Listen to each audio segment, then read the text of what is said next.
আসসালামু আলাইকুম সুপ্রিয় শিক্ষার্থীরা, আশা রাখি সকলে ভালো আছো। তোমাদের সামনে আজকে আমার শীটগুলো কিভাবে সাজানো সেটা তোমাদেরকে দেখাতে চাই। এখানে আমি প্রেপোজিশন শীটটা নিয়ে আলোচনা করব। আমি প্রেপোজিশন শীটটা তোমাদের এখানে কিভাবে সাজিয়েছি একটু দেখবা। যেমন প্রেপোজিশন কাকে বলে বা প্রেপোজিশন কার পূর্ব বসে এটা আমি প্রথমে বলছি, তারপরে আলোচনা করছি প্রেপোজিশন মূলত কত প্রকার। প্রেপোজিশন এখানে simple, double, preposition phrase, compound preposition, তারপর হচ্ছে পার্টিসিপল প্রেপোজিশন, এভাবে প্রেপোজিশন কত প্রকার মূলত বিশদভাবে আলোচনা করা আছে এবং কোনটা কোন প্রেপোজিশন এটাও বলে দেওয়া আছে।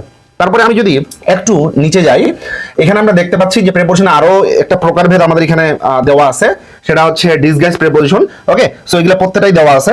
তারপরে আমি তোমাদের মূলত যদি ব্যতিক্রমের বিষয়গুলো বলি, আমরা জানি যে বিভিন্ন ধরনের, যদি আমি জাস্ট এই জায়গাটা দেখাতে চাই, এই জায়গাটাতেই অর্থাৎ এই অংশটুকু থেকেই প্রায় তোমাদের বিভিন্ন ধরনের জবের পরীক্ষায় বা বিভিন্ন ধরনের এডমিশন টেস্ট, ভর্তি পরীক্ষায় এইখান থেকে অনেকগুলো প্রশ্ন এসে থাকে। মানে ব্যতিক্রম, মানে কাদের পরে প্রেপোজিশন বসে না এই জায়গাটাতে।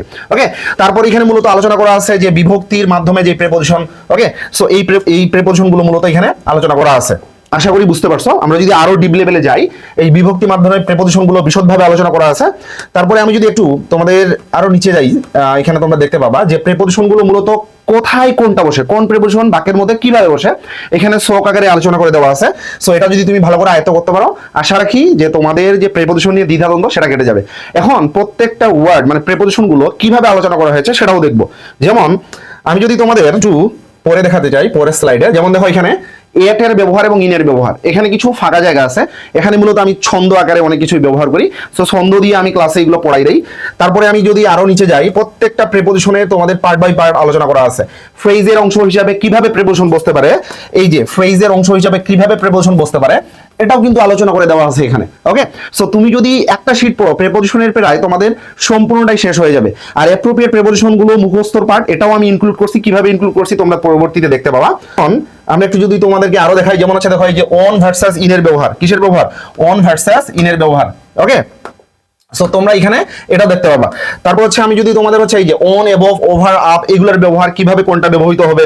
তারপর হচ্ছে তোমাদের আমি যদি বলি ওভারের ব্যবহার। ওকে, সো ক্রমান্বয়ে দেখা যায় যে এখানে প্রত্যেকটা বিষয়ে নিখুঁতভাবে আলোচনা করে দেওয়া আছে, যেটা তোমার জন্য, তোমার প্রিপারেশনের জন্য একটা শীট পড়লেই কমপ্লিট হয়ে যাবে, অর্থাৎ প্রিপারেশনের জন্য আর কোনো কিছু লাগবে না।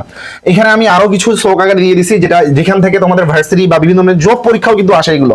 ওকে, ভার্সিটি পরীক্ষায় তো আসেও, জবেও আসে, তো তোমরা তো আর এখনই জবের পরীক্ষা দিবা না, তো ভার্সিটি পরীক্ষা দেয় এইগুলা থেকে তোমাদের প্রচুর তোমরা কমন পাবা, আশা রাখি। তারপরে হচ্ছে আমি যদি তোমাদের আরো পরবর্তী অংশগুলো দেখাতে চাই যে অ্যাপ্রোপ্রিয়েট প্রিপারেশনগুলো কিভাবে দেওয়া আছে। দেখো যে অ্যাপ্রোপ্রিয়েট প্রিপারেশনগুলো এখানে যেটা দেওয়া আছে, তোমরা দেখতে পাচ্ছ যে অ্যাপ্রোপ্রিয়েট প্রিপোজিশন নিচের প্রত্যেকটি অ্যাডজেক্টিভের পরে টু বসে। কি বসে? টু।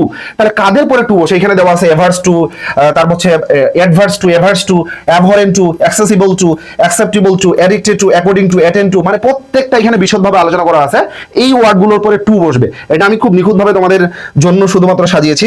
তারপরে আমি যদি তোমাদের আরো অনেক কিছু দেখাতে চাই যে বিভিন্ন ধরনের ওয়ার্ডগুলো, যেমন এখানে নাউনের পরে কোন নাউনের পরে টু বসতে পারে, এটাও এখানে আলোচনা করে দেওয়া আছে। সো তোমরা যদি গুছালো একটা প্রিপারেশন নিতে চাও, তাহলে এই শীটগুলো পড়লেই তোমার আর কিছু লাগবে না। তারপর আমি বোর্ড কোশ্চেন কিছু ইনক্লুড করছি এখানে, প্র্যাকটিস শীট অবশ্যই দেওয়া আছে 20টার মতো করে, প্রত্যেকটাতে প্র্যাকটিস শীট তোমাদের এখানে ইনক্লুড করা আছে। সো আশা রাখি তোমরা এভাবে, শুধুমাত্র এটা আমি তোমাদের ডেমো দেখালাম প্রেপোজিশনের শীট নিয়ে, তুমি যদি প্রেপোজিশনের শীটটা এইভাবে পড়ো, তোমাদের প্রেপোজিশন নিয়ে আর কোনো কিছু দ্বিধা থাকবে না। অন্যান্য যে শীটগুলো আছে সেই শীটগুলো সেম ভাবে সাজানো, তুমি যদি সেই শীটগুলো কমপ্লিট করতে পারো, আমি আশা রাখি তোমরা 12টা ক্লাস 12টা শীটে যদি কমপ্লিট করে ভালোভাবে পড়ালেখা করতে পারো, তোমাদের আর অন্য কিছু লাগবে না। তো তোমাদের জন্য শুভকামনা, আমাদের পেজের সাথেই থাকো এবং তোমরা আশা রাখি সামনে ধারাবাহিকভাবে আমাদের ক্লাসগুলো পাবা। ভালো থাকবা, দেখা হবে অন্য একটি সেশনে। আল্লাহ হাফেজ।